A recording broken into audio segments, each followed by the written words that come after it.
सुबह का समय। चिंटू नदी किनारे टहल रहा है। जंगल बहुत सुंदर है।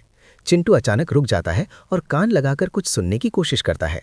नदी बह तो ही है, लेकिन पानी एकदम शांत और म्यूट लग रहा है। चिंटू पानी को छूता है। पानी ठंडा है, पर आवाज नहीं आ रही।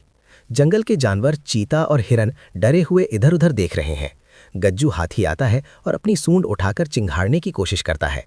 गज्जू पानी में सूंड मारता है, पर कोई छपाक की आवाज नहीं आती। चीता कहता है इशारों में कि शायद जादूगर ने आवाज चुरा ली। सभी जानवर नदी के किनारे घेरा बनाकर खड़े हैं। सब बहुत उदास हैं। चिंटू की उंगली पर एक जादुई चमक, मैजिक ग्लो आती है। चिंटू जानवरों से बात करने के लिए अपना हाथ आगे बढ़ाता है। जानवर एक साथ बोलने लगते हैं। शोर मच जाता है। छोटा सुराग। चिंटू शोर से दूर हटकर नदी के बिल्कुल किनारे बैठ जाता है। उसे एक छोटे पत्थर के पीछे एक लाल केकड़ा क्रैबी हिलता हुआ दिखता है। केकड़ा बहुत डर रहा है। चिंटू उसे प्यार से बाहर बुलाता है। चिंटू अपनी जादुई शक्ति से केकड़े की बात सुनता है। फ्लैशबैक। रात का समय। नदी में एक परछाई दिख रही है। वो जानवर नदी में मिट्टी और लकड़ियां भर रहा है। मिट्टी इतनी चिपचिपी है कि पानी दबकर निकल रहा है। केकड़ा अपनी बात खत्म करता है और नदी के ऊपर की तरफ इशारा करता है। चिंटू खड़ा होता है और गज्जू को बुलाता है। चिंटू गज्जू को बताता है हमें ऊपर जाना होगा। चिंटू, गज्जू और केकड़ा चिंटू के कंधे पर मिशन पर निकलते हैं। वे जंगल के घने हिस्से में पहुंचते हैं जहां नदी मुड़ती है। उन्हें नदी के बीच में लकड़ियों और मिट्टी का एक बड़ा ढेर, डैम दिखता है। वहां एक बीवर अभी भी मिट्टी थोप रहा है।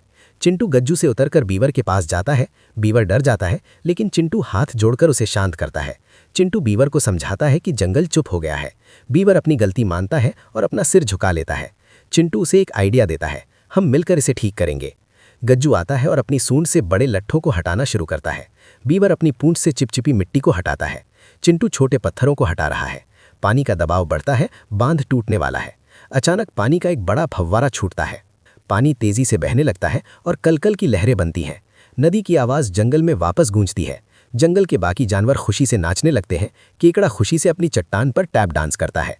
गज्जू बीवर को अपनी सूंड से पीठ पर थपथपाता है, शाबाशी। चिंटू बीवर को गले लगाता है। गज्जू चिंटू से कहता है इशारों में, छोटी आवाज सबसे जरूरी थी। चिंटू कैमरे की ओर देखता है और आंख मारता है। सभी एक ग्रुप फोटो के लिए साथ आते हैं। चिंटू, गज्जू, बीवर, केकड़ा। कैमरा ऊपर उठता है। पूरा जंगल खुशहाल दिखता है। स्क्रीन पर टेक्स्ट आता है,